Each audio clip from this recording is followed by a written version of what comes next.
Hello everyone, स्वागत है आपका बीएड कॉन्सेप्ट में। मैं हूं आपकी मेंटर यशस्वी और आज मैं आपको बताने वाली हूं साइंस में बायोलॉजी की क्या क्या सिलेबस में क्वेश्चंस आपको मिल जाएंगे। यानी कि जो भी क्वेश्चन पेपर आपको आएगा वो बायोलॉजी में कौन कौन से पार्ट से पूछा जाएगा, ठीक है। और ये जो हम लोगों ने सिलेबस बनाया है ये क्वेश्चन एनालिसिस के बाद ही ये सिलेबस हम लोगों ने तैयार किया है। तो चलिए स्टार्ट करते हैं। सबसे पहले जो स्क्रीन पे आपको दिख रहा है वो क्वेश्चन पेपर के बारे में है, ठीक है।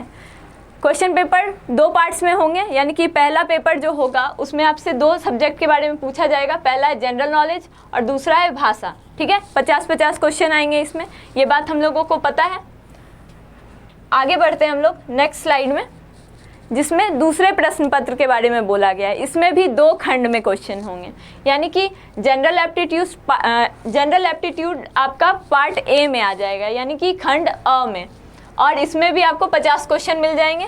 और नेक्स्ट आपको मिलेगा विषय योग्यता का एक सेक्शन, जिसमें कि आपने जो भी सब्जेक्ट चुना है, आपका जो भी सब्जेक्ट रहा है उससे क्वेश्चन आपकी पूछी जाएगी। तो आज हम बात कर रहे हैं विज्ञान में भी बायोलॉजी की, यानी कि 50 क्वेश्चन जो आपको मिल रहे हैं उसमें हो सकता है कि 20 क्वेश्चन आपको बायोलॉजी के मिल जाए या 15 क्वेश्चन बायोलॉजी के मिल जाए। तो हम लोग आज उसी को डिस्कस करते हुए चलेंगे। आगे बढ़ते हैं। सबसे पहले जो आपको स्क्रीन पर दिख रहा है ये है स्टार्टिंग के कुछ चैप्टर्स जो मैं अभी डिस्कस कर रही हूँ। सबसे पहला जो चैप्टर आपको यहाँ दिख रहा है द लिविंग वर्ल्ड, ठीक है। फर्स्ट चैप्टर क्या है? द लिविंग वर्ल्ड, यानी कि जीव जगत, ठीक है। इसमें आपको क्या क्या पढ़ना होगा? इसमें आपको बेसिक नॉलेज चाहिए कि किस तरीके से प्रोसेस होता है लिविंग ऑर्गेनिज्म में, फर्टिलाइजेशन, आफ्टर फर्टिलाइजेशन, ये सब होगा। प्लस प्लांट्स और एनिमल्स का बेसिक इंट्रो होगा।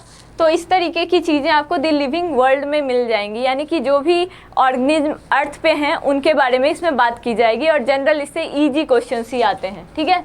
दूसरा है आपका बायोलॉजिकल क्लासिफिकेशन, ठीक है। इसमें क्या है? क्लासिफिकेशन हो रहा है, यानी वर्गीकरण किया जा रहा है। किसका? जो भी आपके प्लांट्स और एनिमल्स हैं उनका, ठीक है। सॉरी, प्लांट और एनिमल का।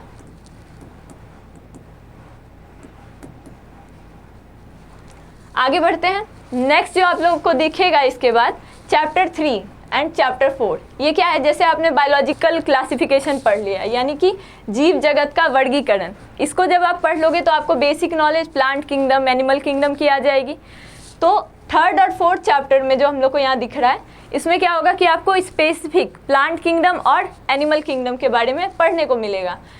उनके स्ट्रक्चर्स के बारे में, क्या क्या इंपॉर्टेंट है, किस तरीके से क्लासेस हैं, क्या ऑर्डर है इसमें, और सबके एग्जाम्पल्स। और क्वेश्चंस कहाँ से पूछे जाएंगे? एग्जाम्पल्स से पूछे जाएंगे, ठीक है। आगे बढ़ते हैं। नेक्स्ट है आपका मॉर्फोलॉजी ऑफ फ्लावरिंग प्लांट्स, यानी कि इसमें किसकी बात होगी? एंजियोस्पर्म की बात होगी। ये ध्यान रखना है, इसमें एंजियोस्पर्म की ही बात होगी। और इसमें जो भी हम लोग डिटेल्स पढ़ेंगे वो एंजियोस्पर्म से रिलेटेड ही पढ़ेंगे कि उनका स्ट्रक्चर कैसे है, मेल एंड फीमेल पार्ट्स का स्ट्रक्चर क्या है, और किस तरीके से उसमें फर्टिलाइजेशन हो रहा है, और फिर आगे किस तरीके से जाइगोट बन रहा है। इसमें हम लोग कुछ सीड्स के एग्जाम्पल देखेंगे और बेसिक डिटेल्स सभी के आपको पढ़ने हैं एग्जाम्पल्स के साथ, उसी से क्वेश्चन आएंगे, ठीक है। नेक्स्ट है हम लोग का एनाटॉमी। अब एनाटॉमी में जैसे कि आपने यहाँ क्या पढ़ा? मॉर्फोलॉजी। मॉर्फोलॉजी का मतलब क्या होता है? जो बाहर से आपको जो देखने के लिए मिल रहा है ना प्लांट का स्ट्रक्चर, उसको हम लोग मॉर्फोलॉजी कहते हैं, यानी कि आउटर अपीयरेंस, ठीक है। यहाँ एनाटॉमी की बात हो रही है, यानी कि जब जो टिश्यू लेवल पे जब हम देखेंगे ना, सेल और टिश्यू लेवल पे जब स्ट्रक्चर को हम लोग देखेंगे प्लांट के, तो उसको हम लोग किस में पढ़ेंगे? एनाटॉमी, ठीक है। तो एनाटॉमी में से भी आपको अच्छे खासे क्वेश्चंस मिल जाएंगे, सेल्स पे बेस्ड क्वेश्चंस मिल जाएंगे। जाइलम फ्लोएम के बारे में पढ़ना पड़ेगा आपको, ठीक है। तो ये सारे हो गए। अब आगे बढ़ते हैं। नेक्स्ट जो यूनिट है cell, the unit of life, यानी कोशिका, जीवन की इकाई, ठीक है। सेल के बारे में जब हम लोग पढ़ेंगे तो हम लोग सारे स्ट्रक्चर्स पढ़ेंगे, वो माइटोकॉन्ड्रिया हो, प्लास्टिड्स हो, क्लोरोप्लास्ट हो, या फिर आपका एंडोप्लाज्मिक रेटिकुलम हो, इन सब के बारे में पढ़ेंगे। उसमें क्या क्या किस तरीके से सिंथेसिस होता है, क्या फंक्शन है, बेसिकली आपके जो क्वेश्चंस आते हैं क्या फंक्शन है किस सेल के स्ट्रक्चर का, उसी के बारे में यहाँ बात होती है, ठीक है। नेक्स्ट जो चैप्टर आपको मिलेगा वो है बायोमॉलिक्यूल्स, ठीक है।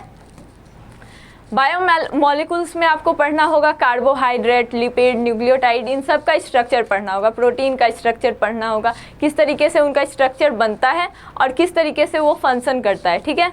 और इसमें एग्जाम्पल से बहुत क्वेश्चंस बन जाते हैं, ठीक है। नेक्स्ट जो पार्ट है वो है cell cycle and cell division. आप सोच रहे होंगे सेल साइकिल सेल डिवीजन में क्या क्या पढ़ना होगा, क्योंकि हम लोग माइटोसिस मियोसिस तो सब कुछ इसमें पढ़ते हैं। इसमें क्या है, आपको अरेंजमेंट पढ़ना है कि क्रोमेटिन का कैसे अरेंजमेंट होता है, ठीक है, और क्या क्या फोर्सेस उसमें लगेंगे और किस तरीके से डिवीजन होता है, किसके बाद क्या होता है। बेसिक क्वेश्चन यहीं से होता है, जैसे कि एनाफेज, मेटाफेज, ये सब हम लोग को पता है, लेकिन बेसिक डिटेल किसमें क्या होता है, मेन कैरेक्टरिस्टिक फीचर्स से आपको क्वेश्चन इसमें मिल जाएंगे, ठीक है। आगे बढ़ते हैं। नेक्स्ट स्लाइड जो आपको ये दिख रही है, इसमें आगे के कुछ चैप्टर्स हैं, जैसे कि आप यहाँ पे देख पा रहे होंगे कि इसमें 11th क्लास के कुछ चैप्टर्स इंक्लूडेड हैं, कुछ 12th के इंक्लूडेड हैं। आप सोच रहे हो कि 10th के लेवल का भी तो आता है, तो फिर यही क्यों इंक्लूडेड है, क्योंकि इसमें मैं डिटेल बता रही हूँ, ठीक है, कि किसका कैसे आ रहा है। 10th में जो हम लोग पढ़ते हैं बेसिक पढ़ते हैं कि क्या कैसे होता है, नॉर्मल इतना डिटेल में नहीं पढ़ते हैं, लेकिन जो क्वेश्चन पेपर हम लोगों ने एनालिसिस की है उसमें पता चलता है कि क्वेश्चन आपके 11th-12th से भी डिटेलिंग जो है आपकी 11th-12th की आती है। बेसिक्स आपके 9th-10th के मिल जाएंगे, और अगर आप 11th-12th पढ़ रहे हो तो 9th-10th का तो आपको आ ही जाएगा, ठीक है। तो आगे बढ़ते हैं। सबसे पहला जो आपको यहाँ पे दिख रहा है प्लांट फिजियोलॉजी, ठीक है, यानी कि प्लांट फिजियोलॉजी में अच्छे खासे आपके चैप्टर्स हो जाते हैं, चाहे वो हार्मोन्स से रिलेटेड है चाहे स्ट्रक्चर से रिलेटेड हो, सब आपको पढ़ना पड़ जाएगा, ठीक है। ये हो गया आपका फर्स्ट यहाँ पे प्लांट फिजियोलॉजी। नेक्स्ट आगे बढ़ते हैं बॉडी फ्लूइड्स एंड सर्कुलेशन, ठीक है, शरीर द्रव तथा परिसंचरण, ये आपको पढ़ना पड़ेगा और इससे क्वेश्चन आपको बेसिक मिलेंगे बॉडी फ्लूइड्स एंड सर्कुलेशन से। इसमें आपको हार्ट के बारे में पढ़ना पड़ेगा, ठीक है, और उससे क्वेश्चन बनेंगे। आगे बढ़ते हैं। नेक्स्ट जो है हम लोग का एक्सक्रीटरी प्रोडक्ट्स एंड एलिमिनेशन। इसमें किडनी के बारे में पढ़ना है आपको, हर एक जो भी ऑर्गेनिज्म है उसमें किस तरीके से एक्सक्रीशन होता है, इसके डिटेल्स इसमें आते हैं। जैसे आपसे क्वेश्चन कर सकता है कि यूरिया कौन सिक्रीट करता है, या एमोनिया किसका एक्सक्रीटरी प्रोडक्ट है, ठीक है, या फिर पूछ सकता है कि किडनी के इस पार्ट का क्या फंक्शन है, या कहाँ पे एब्जॉर्प्शन ज़्यादा है, यानी स्मॉल इंटेस्टाइन लार्ज इंटेस्टाइन के बारे में भी कुछ पूछा जा सकता है। तो ये सब किस में आ जाएंगे, एक्सक्रीटरी प्रोडक्ट्स एंड एलिमिनेशन में आ जाएंगे, ठीक है। नेक्स्ट जो आपका है वो है न्यूरल कंट्रोल एंड कोऑर्डिनेशन, यानी कि आपका यहाँ स्पेलिंग मिस्टेक हो गया है, इसलिए ध्यान दीजिएगा, ये न्यूरल है, ठीक है, neural control and coordination. Neural control and coordination में आप क्या पढ़ेंगे, न्यूरॉन्स के बारे में पढ़ेंगे, उनमें किस तरीके से रिएक्शंस होते हैं उनके बारे में पढ़ेंगे, ठीक है। आगे बढ़ते हैं। नेक्स्ट जो चैप्टर आपका है वो है केमिकल कोऑर्डिनेशन एंड इंटीग्रेशन, ठीक है, केमिकल कोऑर्डिनेशन एंड इंटीग्रेशन। इसमें आप लोग क्या पढ़ोगे, अब आप सोचोगे कि इससे किस तरीके से क्वेश्चंस बनेंगे। सबसे पहले कि जो भी हार्मोन्स आपके रिलीज होते हैं, कोई भी हार्मोन है वो कहाँ से, उसका सोर्स क्या है, यानी कि किस ग्लैंड से वो बन रहा है, ये इंपॉर्टेंट है, और कौन सा ग्लैंड कौन कौन सा हार्मोन सिक्रीट करता है, उसके क्या क्या फंक्शन है, बेसिक इसमें यही पूछा जाएगा। ये बहुत ज़्यादा टफ चैप्टर नहीं है, लेकिन इससे क्वेश्चंस आपको ज़्यादा अच्छे मिल जाएंगे और स्कोर करने के लिए बहुत अच्छा चैप्टर है।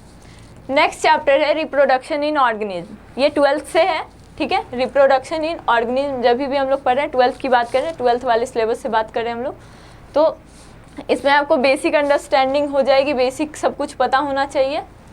नेक्स्ट है आपका sexual reproduction in flowering plants, यानी कि डिटेल्स में जाएंगे। इसमें जनरल ओवरव्यू है, इसमें जनरल ओवरव्यू हम लोग पढ़ेंगे।